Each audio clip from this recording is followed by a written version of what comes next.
यह कहानी है उस नगरी की जिसने इतिहास में अमरता पाई, भगवान श्री कृष्ण की नगरी द्वारका की। एक नगरी जो समुद्र की लहरों में कहीं खो गई थी, लेकिन उसकी गाथाएं और रहस्य आज भी हमें रोमांचित करते हैं। क्या आप जानना चाहते हैं कैसे यह नगरी समुद्र में समा गई और फिर उसे कैसे खोजा गया? चलिए आपको एक यात्रा पर ले चलते हैं द्वारका की रहस्यमयी दुनिया में। वीडियो में आगे बढ़ने से पहले आपकी अपनी चैनल मिस्टीरियस माइथोलॉजी सब्सक्राइब कर ले और वीडियो को एक लाइक जरूर कर लेना। द्वारका का निर्माण। महाभारत के अनुसार द्वारका का निर्माण भगवान श्री कृष्ण ने स्वयं करवाया था।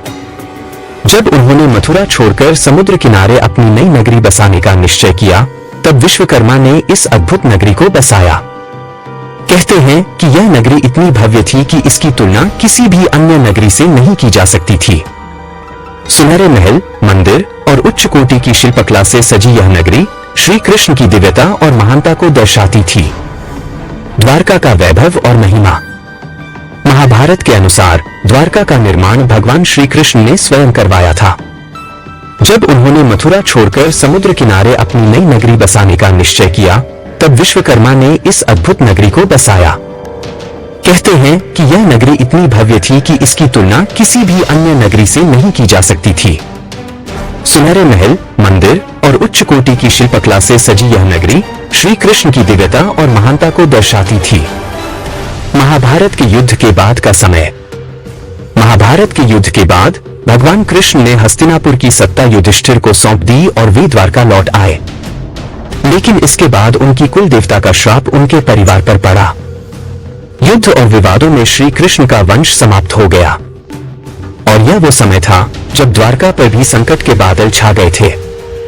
द्वारका का डूबना। श्री कृष्ण के स्वर्गारोहण के बाद द्वारका नगरी पर प्रकृति का प्रकोप टूट पड़ा।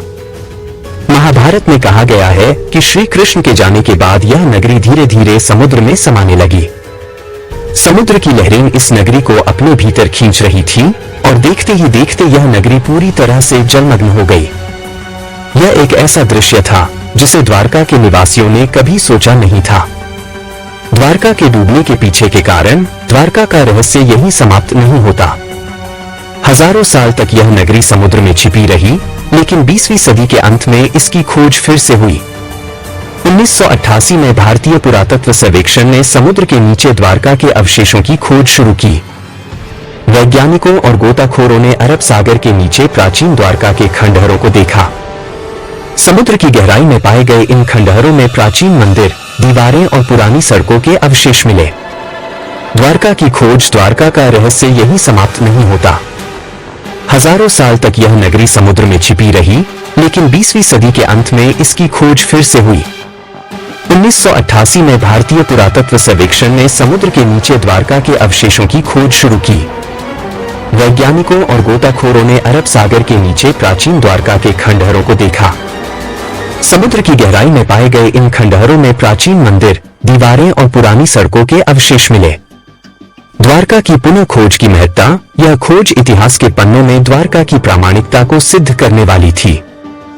पुरातत्वविदों द्वारा मिली मूर्तियां, सिक्के और अन्य वस्तुएं इस बात की गवाही देती हैं कि द्वारका एक वास्तविक नगरी थी जो समुद्र में डूब गई थी।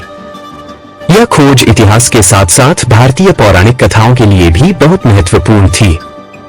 द्वारका के अवशेषों का रहस्य। द्वारका के अवशेषों ने हमें उस समय की तकनीकी उन्नति के बारे में भी जानकारी दी। वहां के शिल्प और निर्माण शैली से पता चलता है कि उस समय की सभ्यता कितनी उन्नत थी। खंडहरों में पाए गए विशाल पत्थर और दीवारें उस समय के अद्भुत वास्तुकला कौशल को दर्शाते हैं। द्वारका का सांस्कृतिक और धार्मिक महत्व। आज द्वारका का धार्मिक और सांस्कृतिक महत्व और भी बढ़ गया है। द्वारकाधीश मंदिर, जो श्री कृष्ण को समर्पित है, यहाँ आने वाले भक्तों के लिए आस्था का केंद्र बना हुआ है। हालांकि प्राचीन द्वारका समुद्र में डूब गई, लेकिन उसकी स्मृतियां और कहानियां आज भी जीवित हैं। यह नगरी सिर्फ एक ऐतिहासिक धरोहर नहीं, बल्कि भगवान श्री कृष्ण की दिव्यता और उनके जीवन का प्रतीक है। द्वारका की कहानी हमें यह सिखाती है कि चाहे कोई भी नगर कितना भी वैभवशाली क्यों न हो, समय और प्रकृति के सामने किसी का बस नहीं चलता। लेकिन भगवान श्री कृष्ण की इस नगरी की खोई हुई कहानी को फिर से दुनिया के सामने लाने में वैज्ञानिकों और पुरातत्वविदों का योगदान अविस्मरणीय है। द्वारका अब सिर्फ एक इतिहास नहीं बल्कि हमारे विश्वास और आस्था का प्रतीक है। क्या आप द्वारका के इस रहस्य में विश्वास करते हैं? क्या यह कहानी आपको भी रोमांचित करती है? अपने विचार कमेंट्स में साझा करें और इस वीडियो को लाइक और शेयर करें ताकि द्वारका की कहानी और